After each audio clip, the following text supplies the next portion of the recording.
Hello বন্ধুরা, বাংলা টেলিভিশনের বেশ পরিচিত মুখ অভিনেত্রী সোনামণি সাহা।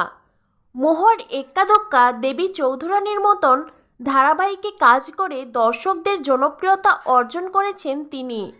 এক্কাদোক্কা ধারাবাহিকের পর আর কোনো ধারাবাহিকে দেখা যায়নি অভিনেত্রীকে।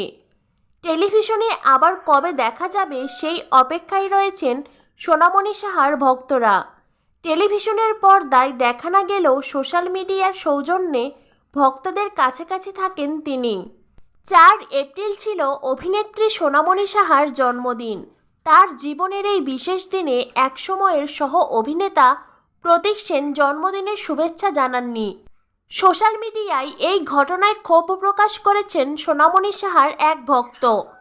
নেট নাগরিক কেউ কেউ এই প্রসঙ্গে নিজেদের মতামত ব্যক্ত করেছেন। তখন রীতিমতো রাগে ফুঁসে উঠলেন সোনামণি সাহা। এ বিষয়ে সোনামণি সাহা একটি জনপ্রিয় সংবাদ মাধ্যমকে বলেছেন, কারো সম্পর্কে খারাপ কথা বলে তাকে ভালোবাসা প্রমাণ করতে হবে, সেটা তো ভালোবাসা নয়। ফেসবুকের ওপর তো কারো জীবন চলতে পারে না।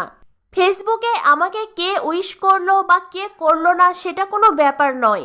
কাউকে এমনভাবেও ভালোবাসা উচিত নয় যে একজন ভালো মানুষকে খারাপ করে দিচ্ছে। তিনি আরও বলেন, প্রতীক খুব একটা সোশ্যাল মিডিয়ায় অ্যাক্টিভ নয়।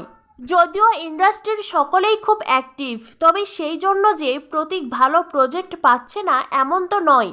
লোকজনের কথা ভেবে রাগ করে বসে থাকা বা কাজ বন্ধ করে দেওয়াটা নিজেরই ক্ষতি।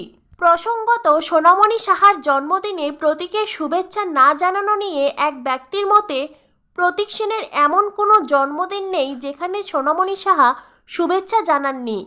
আপনি আপনার হিরোর জন্য অন্ধভক্ত, সেটা কোনো ইস্যু নয়, তবে এমন কোনো মন্তব্য করবেন না যেখানে আপনি হাসির পাত্র হয়ে যান। সোনামণি সাহা আগেও জন্মদিনের শুভেচ্ছা জানিয়েছেন প্রতীককে, আগামীতেও জানাবেন। অপর এক নেট নাগরিক আবার প্রতীককে খোঁচা মেরে লিখেছেন, প্রতীক পাক্কা খেলোয়াড়। সোনামণি সাহা না বুঝে বন্ধুত্ব করেছেন। সোশ্যাল মিডিয়ায় এই ধরনের আলোচনায় বিব্রত সোনামণি সাহা।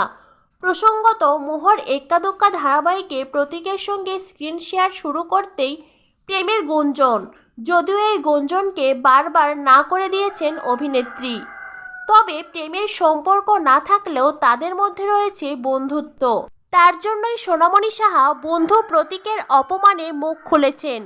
অভিনেত্রী বলেছেন, অন্যকে নিয়ে এত বাজে মন্তব্য না করে, সমালোচনা না করে বরং নিজেদের নিয়েই ভাবুন, দেখবেন ভালো থাকবেন।